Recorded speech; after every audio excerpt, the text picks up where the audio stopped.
All right, Romans 1, verses 8 to 17. He starts off by saying first. And what's interesting about that is that he never says secondly. So he wants them to know, the church in Rome that is, of his genuine love, warmth, and prayers for them. Remember, they don't know Paul. I mean, they know who he is, but he wasn't there before planning the church. He doesn't have close friends there, maybe a couple, but for the most part, he needs to build some credibility with them. And so he's sharing his heart. Now, remember, this is all genuine, though the letter to the Romans is strategic. And something can be both genuine and strategic. He genuinely loves these people because of what God has been doing in them and through them. And he strategically sees them as a very influential church that could be used in reaching the rest of the world. Ultimately, he wants to go to Spain for good, not to retire, but to preach the gospel. And he sees Rome as a great place to stop and be like a sending hub for them. If you look in chapter 15, verse 24, he tells them explicitly that he longs to go to Spain. Also in that chapter, he tells them that he wants to preach the gospel somewhere where it hasn't already been preached. He doesn't want to spend a lot of time building on someone else's foundation, meaning another apostle who's already planted a church. So that's what's going through his mind. So he's thinking in these verses, I really want to genuinely share with them my love for them, my excitement for them, my vision for their lives as a pastor. And I want to share with them how much I pray for them. And so he's just, I mean, this is what leaders do. They empower, they relay vision, they encourage, exhort, all that. Now, also remember that after this, in verse 18, we're going to move into wrath. And Paul's going to be giving them some hard truths for about 3 chapters, all the way through chapter 3. So it makes sense, exegetically, I guess you could say, that Paul he's really easing into the wrath that's coming. Bad news first, then the good news. But he's warming them up to it. Now, there's nothing manipulative about this because what he wants for them is good and true. So that's first. Notice he says he thanks his God through Jesus Christ, who mediates the prayer. Why does he thank God? Because he says their faith is proclaimed in all the world. Now, that's a bit of a hyperbole, but it's like us saying, man, so-and-so's all over the internet. It is widely dispersed by any standard of the day. However, it's technically a hyperbole because it's not like every single human being heard about the Romans' faith. Verse 9, for God is my witness, whom I serve in my spirit. So he's basically like, hey, I'm vowing to you, and we know that we should be careful with saying our vows. Excuse me. From Matthew chapter 5. It's not a sin to make a vow to God. It's just do it sparingly because it's got to mean something. And so again, he's building their trust by appealing to God as his witness that he does in fact pray for them a lot. He uses this clause to say that this God he serves with his spirit in the gospel of his son. There's just so much theology we could unpack. I mean, this is like a ball of yarn that you could just pull on the thread and After you get tired of this thread, you can go over here to this other thread, and there's just so much that he packs in here theologically. So he talks about prayer. He prays without ceasing. This is also in 1 Thessalonians 5:17. Now, this doesn't mean that he prays 24/7 for this church. It just means that he didn't just pray for him one time. You probably have people in your life that you pray for because someone asks, so and so's grandmother is sick, and you pray for them, but you don't pray for them every day. You pray for them a couple times and then you stop. But there's other things that is just always on your heart because it's always it always brings about just a sense of gratitude, or it's just never resolved. So you're always praying, and that's praying without ceasing. It's just a constant recurring theme whenever you do those prayers. So that's what he means by that. When he prays, he asks that somehow, by God's will, I may now at last succeed in coming to you. So his prayer is thanking God for them because they're good witnesses in the world. Their faith is being proclaimed in the world. He says the same thing in the beginning of 1 Thessalonians, by the way. And the second thing he prays for is that he can come to see them. The reason he wants to come to see them, verse 11, is for encouragement. He wants to impart to them some spiritual gift to strengthen them. Now you say, well, what's that spiritual gift? Is he going to give them, tongues? Is he going to give them miracles? Is he going to give them? Well, it's not like that. It's not that flattened. You can't flatten that line. He's saying he wants to strengthen them. And whatever strengthens them, that's the spiritual gift he wants to give them. It could be gospel preaching, which would help them. It could be some training. It could just be giving them some other kind of sermon from the word, just being with them. Whatever it is, he wants to strengthen them. Again, because remember, Paul's thinking strategically here too. He sees them as if they're healthy, then the gospel will be healthy. And so that's why he wants to invest in them. So that's the first thing he wants, but also, he doesn't want to come off as he's, the only one able to impart spiritual strength. He also wants them to encourage him. He says in verse 12 that we may be mutually encouraged. And let me just tell you from experience, when you are a minister of the gospel, it is mutually encouraging. And that's what empowers gospel workers, pastors, evangelists, missionaries, when they see fruit.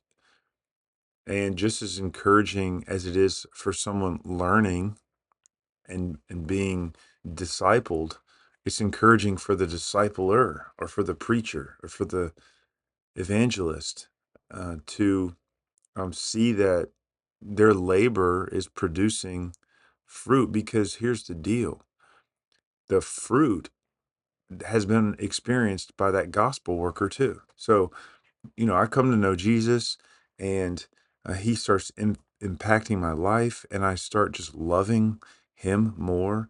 And I have so many benefits from the gospel. And it's like, man, this is incredible. Like, I get heaven, I get Jesus, I have eternal hope. And then I'm like, I want someone else to experience this. And then they start experiencing this. And I'm so genuinely happy for them. And that's so encouraging. On the flip side, it's very discouraging when you're proclaiming and preaching and laboring and teaching, and no one seems to care. No one seems to get it. And that can be frustrating because you want them to experience the love of Christ because it's the greatest thing in the world. So that's what Paul's talking about. And every gospel minister comes to understand that if they want to keep going, they have to learn how to love when people love Jesus. It can't just be about, did I share the gospel, 7 times this week? Did I say my prayers? Did I go to church? You can't turn it into a checkbox. There has to be genuine love for Jesus, of course, and genuine love for others to experience that same thing. And then there's mutual encouragement, and that keeps us all going. Verse 13, now, he says, he doesn't want them to be unaware. He often has tried to come to them, but he always seems to be prevented. Now, that gives you a little insight into Paul's life. I mean, he is a man of action. He is a man that is not easily discouraged. He spends a lot of time in prisons. He's been beaten multiple times, severely, all for the gospel's sake. And he just seems like the kind of guy. I mean, he's one of the most famous figures in history. He doesn't seem like the kind of guy to let a few travel plans get in his way. Do you know what I mean? He seems like the kind of guy to make something happen. Now, this is a guy, this is meekness, by the way. This is meekness on display, because meekness is best described as strength but bridled. Think of a really strong horse that is tamed by a master. And Paul is a really strong horse, but he's, remember, a slave of Christ, and he goes where Christ wants him to go. So who's he been prevented by? God. The sovereignty of God is in Paul's mind, and he has submitted to God's sovereign design in his life, whatever it is. He's like, I've been prevented. He has open hands for his travel plans. And it's a great example to anyone who is in gospel ministry that we are at the mercy of God. And we have to submit all of our plans to him. And that's the greatest men in the world did it. And so we can't view this as weakness. I mean, we can actually. We're weaker than God. That's actually okay. And so that's what Paul's saying there. And he says again, in order that he may reap some harvest. Now, he already talked about being mutually encouraged. That's a harvest, but this is a different harvest in his mind. He wants to reap some harvest among them. Now, the reaping harvest is gospel fruit. That's why in verse 15 it says he's eager to preach the gospel. But he's not directly telling them they've got a bunch of lost people in their church. He's referring, I think, to the fact that Rome is in a city. The Church of Rome is in a city called Rome. And among the church are tons of lost people in that city. And so he wants to encourage them, to be encouraged by them, in order that he could reap some harvest from them. As he says, among you as well as among the rest of the Gentiles. So what's in Paul's mind here is gospel fruit. Now, what I don't know if what he means by the rest of the Gentiles is if he means the rest of the world. And then what that would mean is that he's already hinting at his stated objection, which he will get to later in chapter 15. He's saying, I want to reap harvest in Rome and in Spain. But he's not saying Spain yet. He's going to say that at the end. Either way, Paul's about gospel fruit. He wants the church in Rome to be about it too. And they are. The whole world knows about their faith. Verse 14, he says he's under obligation. He has this debt he needs to owe, or he has this debt he needs to pay that he owes to God to preach the gospel. That's how compelled he is to preach this gospel. And who does he preach to? Greeks, barbarians, wise, foolish, everyone is what he's saying there. That's just a figure of speech. When you bracket the whole world between Greeks and barbarians, that means the highly educated and the dumbest people in the world, the wise, the foolish. This gospel is for everyone. So I'm eager then to preach the gospel to you also who are in Rome. So the gospel is something that's preached even to Christians. We preach the gospel to ourselves, hopefully. When you sin, what do you have to remember? The gospel. At church, you're encouraged because of the gospel. We don't graduate from the gospel. It's our foundation of life. It's the ABCs of Christianity. And that's why he loves it so much. So he's eager, he says. In verse 16, he says again, I am not ashamed of the gospel. Now, he says he's eager in verse 15. In verse 16, he says it this way, not ashamed. So he's got a double negative, which emphasizes the opposite. He glories in the gospel, is what he's saying. Now, look at all these fours. In verse 15, he says, so I'm eager to preach the gospel. He's getting to his main point. I'm thanking God for you guys. I love that your faith is being talked about. I can't wait to come see you. We're going to be mutually encouraged.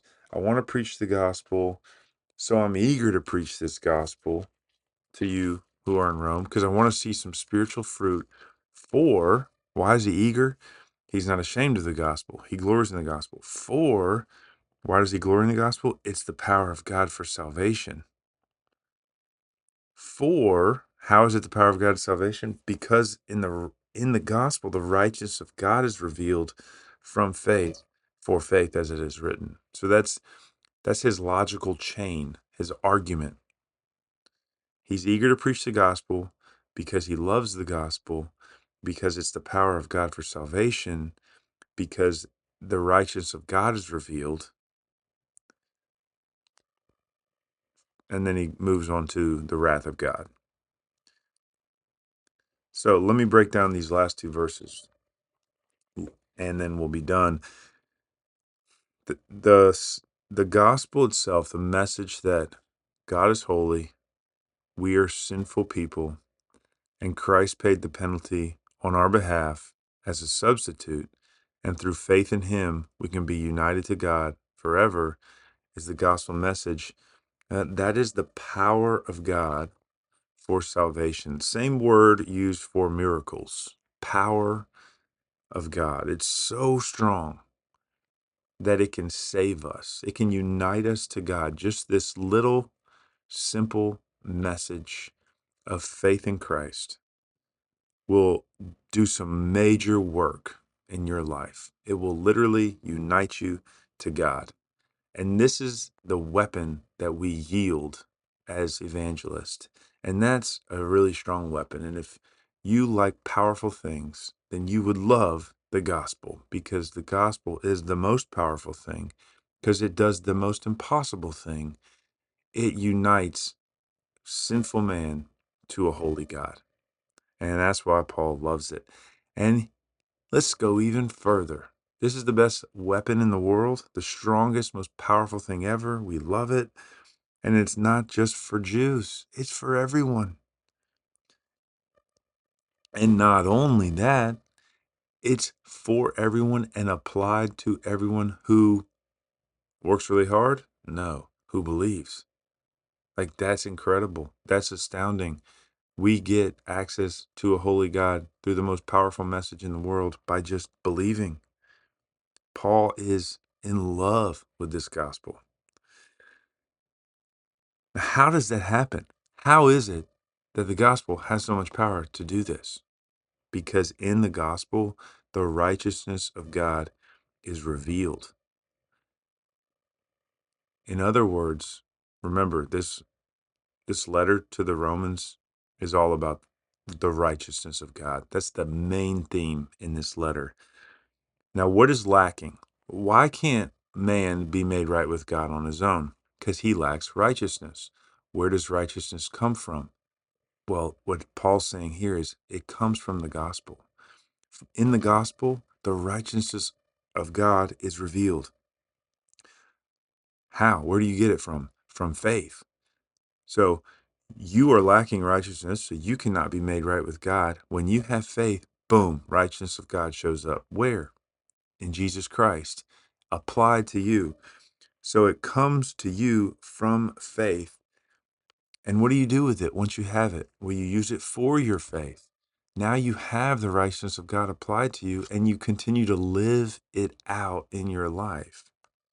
And that's what he means by from faith for faith. The righteousness of God comes to you and is applied to you from your faith, and now you can use it for your faith, for your daily living. As it is written, here's an example Paul gives from the Old Testament. The righteous shall live by faith. Now, this is a double meaning. It's a double entendre. The righteousness shall live by faith. So the righteous person shall be righteous by their faith. Faith saves them. The righteous person shall continue to live. How do you live qualitatively? By faith. You trust in the word of God. So to summarize that little section in verse 17, from faith for faith, because there's actually a bunch of interpretations of that. And I think that I'm convinced on what I think it means. Faith lays hold of Christ for the purpose of our daily walk. So we know that faith is a gift, the faith that brings us to Christ and causes us to be saved, but that faith is an ongoing muscle that you use in your Christian walk to continue to know and love Jesus.